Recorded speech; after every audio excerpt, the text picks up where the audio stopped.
find out who Proxima Midnight is and what she does for the game as I hereby summon all my imps to join me on my adventures through Marvel Snap.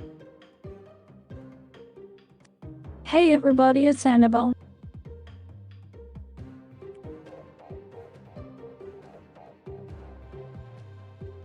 So we got a brand new card in this week, and that is Proxima Midnight.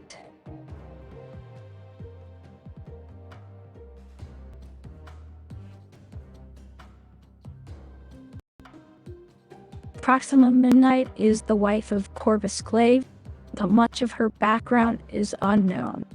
Though as one of the Children of Thanos, it is most likely that she was taken by Thanos at a young age when her planet was invaded by him, similar to what happened to Gamora and Nebula.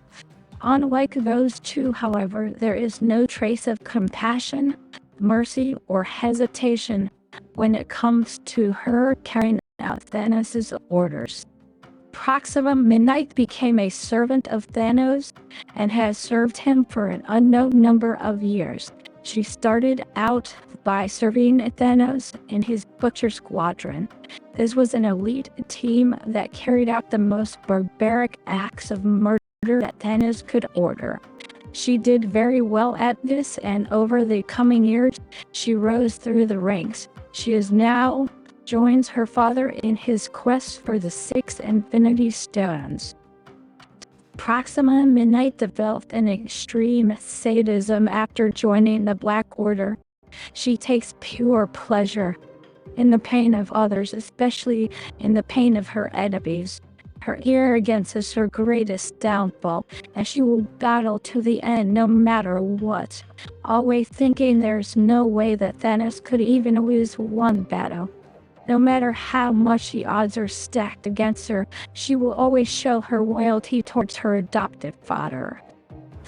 Proxima Midnight always keeps a fierce loyalty towards Thanos, but alongside this, she also shows love, caring, and a sense of security towards her husband, Corvus Glaive.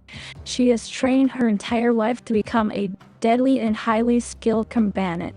Repeatedly showing her warrior-like nature in battle, she is cruel, arrogant, cold, and fierce by nature. Proxima Midnight possesses the typical abilities of a superpowered individual, including superhuman strength, speed, endurance, and durability. She is also a master combatant and owns a spear that can be controlled telepathically. It is created from a star trapped in a quantum singularity. The spear is capable of drastic harm based on how it is thrown and who it is used against, becoming a multi-pronged lance of poisonous energy that follows their target, never missing. Said force, it was fatal to whomever it pierced, killing the victim in minutes. Proxima Midnight is a child of Thanos, not left behind by Thanos. She has never forgotten this, and now hopes in the fight no matter how much the odds are stacked against her. This is represented in Marvel Snap by her never being discarded and instead going to the location where the odds are greatest stacked against her. In the game of Marvel Snap, she is a 4-cost, 7-power card with the description of when she is discarded. She jumps to the lowest power location that isn't already filled. In my opinion, she is a 3-star card. Let me explain exactly why I think she's a 3-star card here.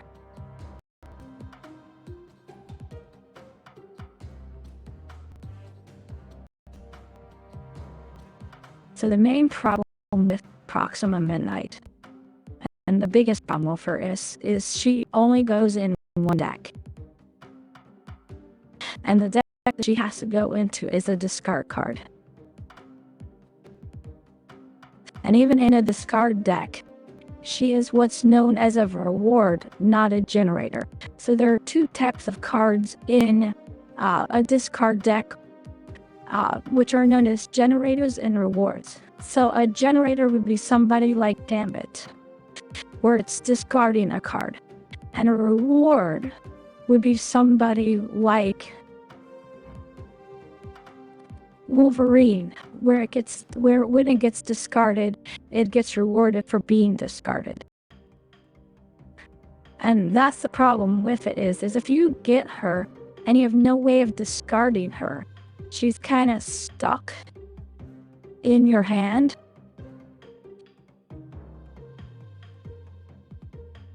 So if you want to use her, you kind of have to run a lot of discards. Now, with that being said, there's kind of a weird deck that's starting to form around this card with stuff like Proxima Midnight and with Corvus Glaive and with other cards like even Moon Knight, where you basically throw a lot of discards in your hand and then you throw a lot of rewards in your hand, like you throw stuff like Wolverine and X-23 and Swarm and even the APOC in your deck, or the Helicarrier. And you basically just go on the fact of you don't care what you're discarding off of this. Now, the card that it goes with every single time most likely is Hela and the MODOK. The MODOK will discard it no matter what, and the Hela will bring it back no matter what. Now, the weird thing is it has absolutely positively no rhyme or reason to ever run in a typical Thanos deck. So the fact that this is a child of Thanos and is in the Thanos month, but it's the only card of this entire month that has nothing to do with Thanos, and I can't even think of a good way of throwing this into a Thanos deck, is just surprising. The way you kind of gotta view her is kind of like a black cat, where you don't want to play her, you want to discard her.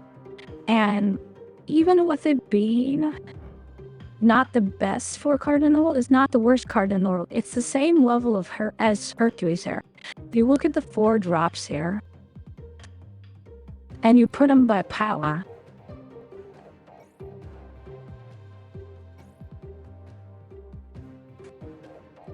you can see that she basically falls into the top realm of 4 drops. So in the 4 drops, there's pretty much nothing that's too much higher than her.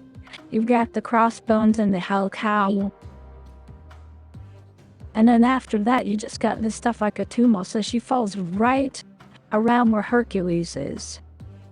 So even as just a plain old stat stick, she's not the worst 4-drop in the world. So I'm just not sure if you ever want to play her as a pure stat stick, or if you're always trying to discard her early game with the low stuff that can discard. The 1s and 2s in the discard realm.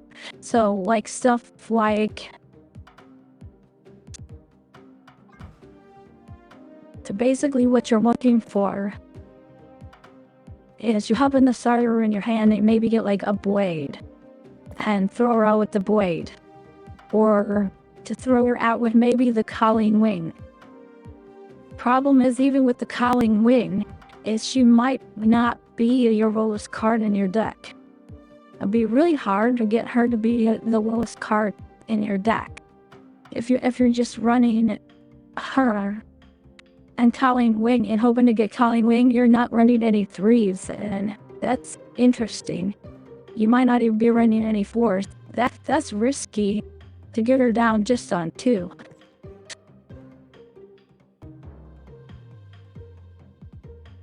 But the fact is, even in a discard shell, she's not the all-star card. An all-star card in the discard shell would be MODOK, would be the Hela. Even kind of Helicarrier start to make a appearance in the discard shell because of the fact of how collector work befits us now. It doesn't work well with the Silver Samurai because she's not super low, and it doesn't work well with the Moon Knight because Moon Knight's random.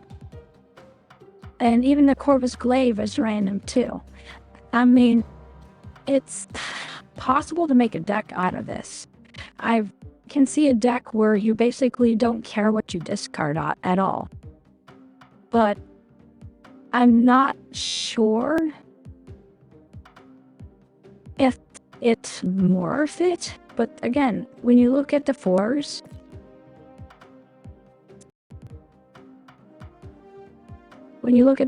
here, there's not too many fours that would do better off just playing straight down. I mean, this is every four in the game here. And I can't think of one off the top of my head that I would sit there and know that might be a better. The only one that might come close is Jessica Jones to be a 4-9. And maybe Rescue? But that's really a weird way of making Rescue work. And when's the last time you heard of Rescue? So, with the other cards in this week,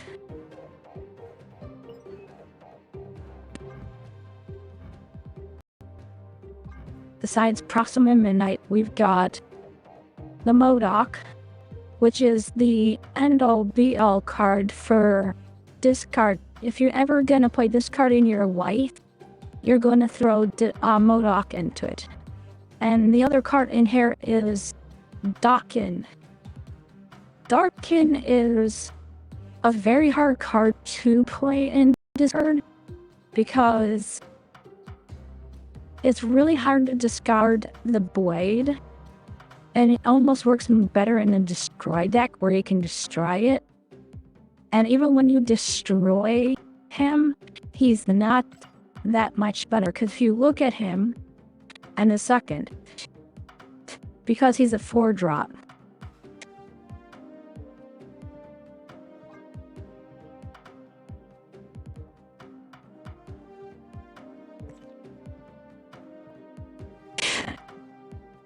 where is he? Hang on 1 second. You have 5-drop? I crazy. He's a 3-drop side. He's a 3-drop. So even in the 3-drops, if you get him all the way up, he becomes an 8. So he's a 3-8 on a good day. And if you need a 3-8, you basically are better off playing Gladiator and hoping for the best. Unless you can find some way of getting that blade to get destroyed twice or discarded twice, and trying to make that work is just so many steps, so many hops.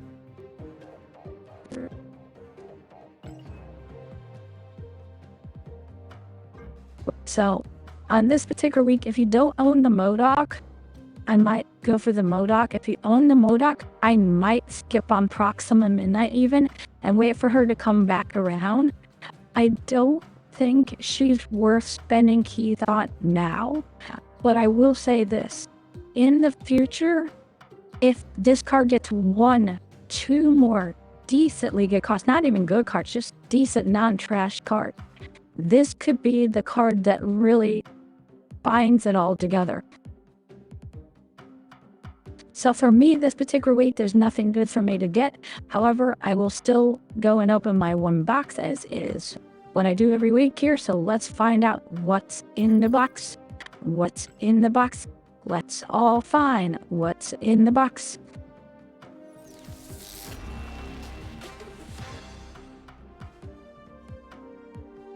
We didn't even get a card. We just got Jean Grey, which becomes tokens first, and that's really horrible. Come on.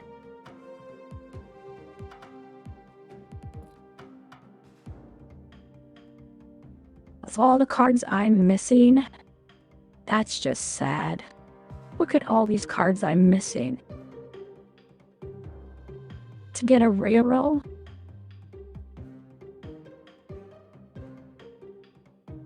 Six. 1, 2, 3, 4. 1, 2, 3, 4, 5. Missing 30 different cards that I could have rolled, and I didn't get a single one of them. Anyways, I want to thank you all so much for watching, and as always, remember, play for fun.